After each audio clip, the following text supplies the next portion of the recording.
Hello, my name is Rich Howard, owner of Architectural Builders Supply. In this video is to bring you a closer look at the Yale number 782.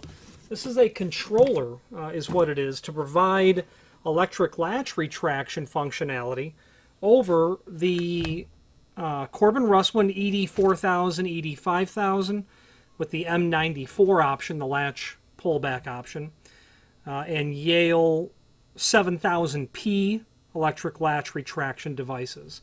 The 782 is, and it will include an 8-page installation instruction set, which are included down below this video as well. You can pull those up if you want to see them. This is what the box looks like when it arrives. Weighs about 10.5 pounds, just shy of that. I'm going to take some dimensional properties so you know what you're dealing with. Overall width, about 10 3/16. Overall height, about 10 and an eighth. Overall depth, about 4 1/4. 10 3/16, 10 and an eighth, 4 1/4. Series of knockouts on the top. Nothing on the vertical, well, nothing on the transformer vertical side. You've got your power light on the opposite side, and on the bottom you've got several more knockouts. Okay. The 4 screws can be loosened. They don't have to be removed, and you will be able to simply pull the panel up to get it off through its teardrop shapes. I've loosened them already, so we can take a look at the inside of this. And if you're doing electric latch retraction, you're certainly going to need this. There are images down below that show the item. Holding it up basically turned 90 degree allows us to see the business end. Well, this is the power coming in over here. That's the TB1 that they'll refer to. That's where you're going to bring your power to.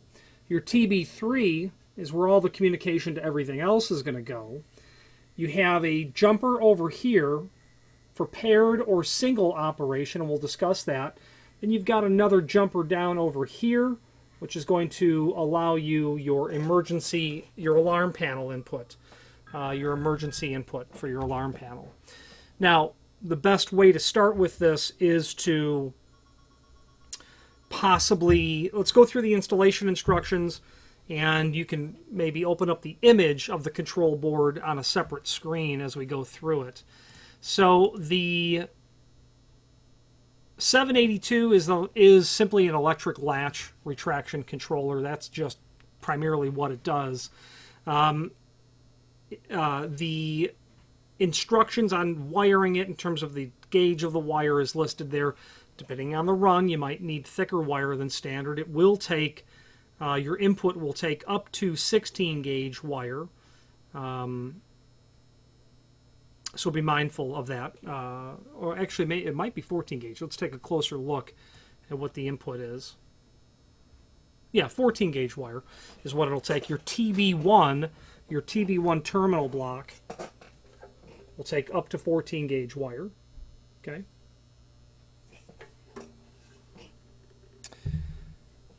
Fastening it to the wall is going to be listed there. Documentation in terms of running it to ground. There is your ground or earth wire here, which you'll properly fasten down as indicated. The bottom of page 1 shows you the maximum length of your conductor cable, depending on how far you're going from the controller to the devices. That will help dictate the gauge of wire that you need. So, separation of circuitry is on page 2. Non-power limited inputs and class 2 outputs need to maintain a 1/4 inch margin to comply with NEC power separation requirements. That can be further reviewed. Up to 2 latch retraction devices can be used with the 782. If only one device is to be used, the device must be wired to the device 1 location at TB3 terminals 7 and 8. TB3, again, is down here. Terminals 7 and 8, device 1. You can see that. TB3 is indicated right at the terminal block, right at the tip of my finger, right there. TB3, that's where that is. It's important to note, if you're doing one device, device 1. Okay, great. If you're doing 2 devices, the game will change.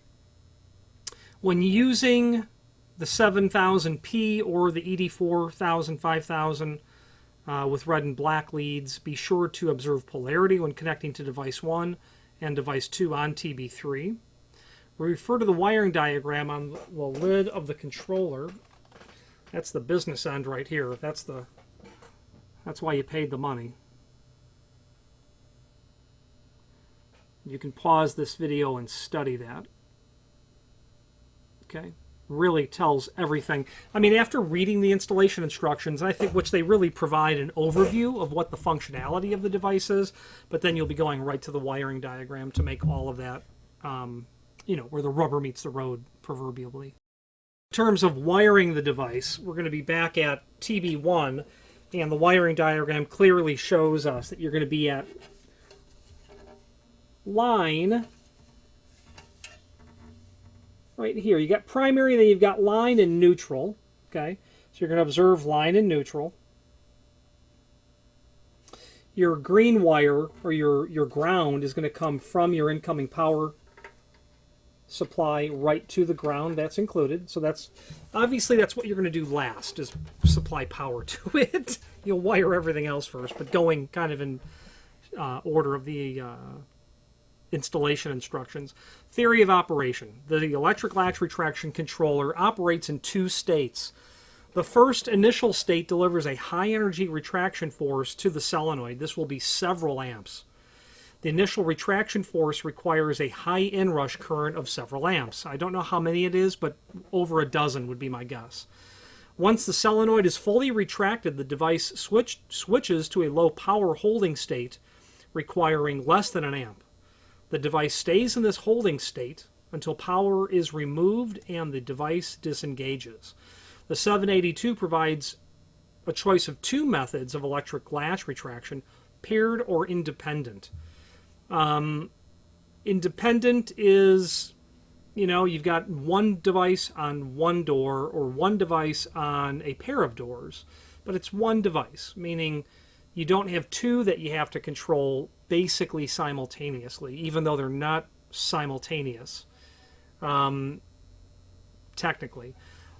The paired system latch retraction, this method allows one input to control two devices sequentially for use on a double door application. A momentary switch closure across terminals 15 and 16 of TB3 will pull back device 1 first, followed by device 2. Use this method for a pair of doors using devices on both leaves. The 782 comes from the factory already set up for this method. Jumper PJ1 should be set to paired mode for this operation. This is not. PJ1 is up here in the corner and it's set to single mode, which, okay, you know, just jumper it to paired mode is the bottom line. Okay, so just check that jumper. So device 1 is going to, you can't fire two simultaneously because the quantity of inrush amperage would well exceed the 782 abilities to deliver. So they're separated, but by a fraction of a second, so that the device can apply the inrush holding force, apply the inrush holding force to power two devices. So that's why it works that way, and that's why you have to be jumpered accordingly. Independent system latch retraction. When configured for independent door operation, device 1 and device 2 outputs are controlled independently by their own separate input. So down on TB3, you're going to have inputs, however you're controlling those. Exterior door, vestibule door, keypads, whatever the case is going to be. A momentary device 1, device 2 outputs are controlled independently for their own separate input.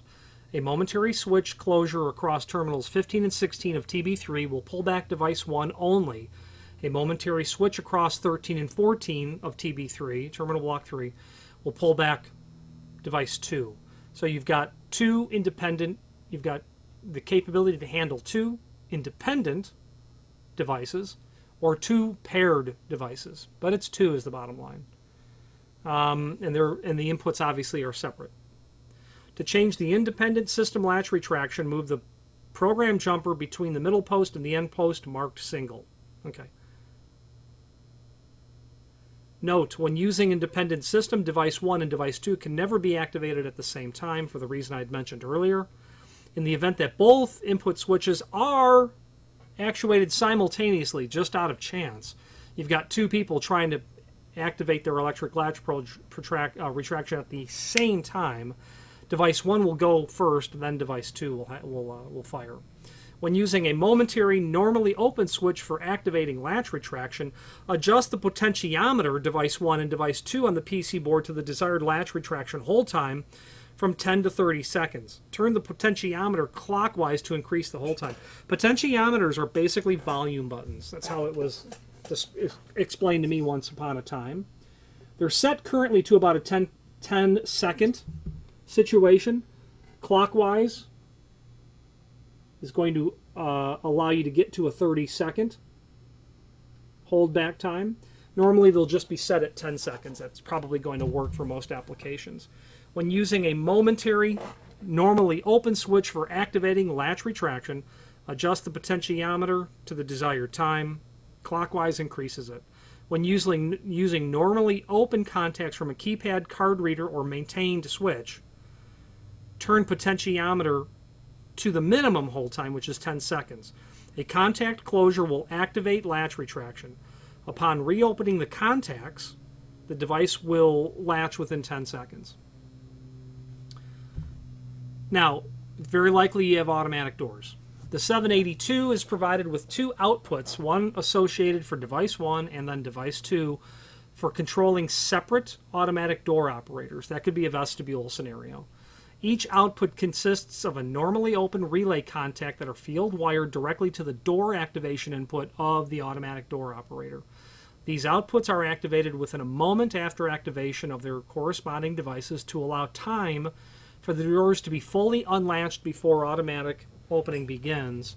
So what they're saying there is obviously there needs to be a minute delay for the latches to retract so before the device, the automatic door opener, starts pushing, causing latch bind. So there'll be a momentary delay there. Click, boom, click, tick, tick, tick, tick, tick, that sort of thing. Door activation, okay. Hold time potentiometers are factory set at 10 seconds, which is appropriate for controllers with automatic door operators. I don't think you'd need any more than 10 seconds. If you held them open for 30 seconds, you're going to have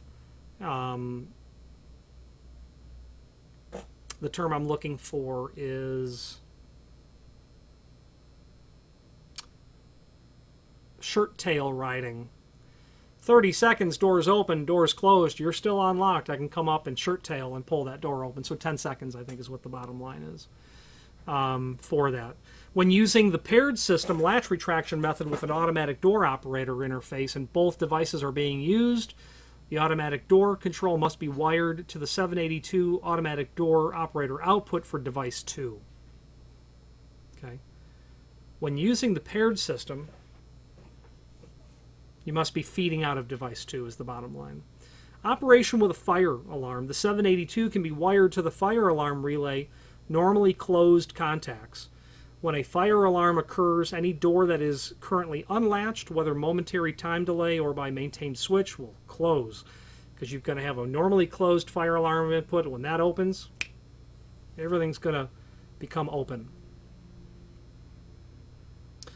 The door can only then be manually opened. The 782 comes from the factory for use without a fire alarm interface. If a fire alarm interface is to be used with the controller, move the program jumper PJ2 from disabled to enable. And PJ2 is right here at the tip of my finger. Enabled, disabled, kind of buried in there. It's currently set to disable. Yes, it is set to disable. Maximum current through that is 120 milliamps at basically 24 volts DC.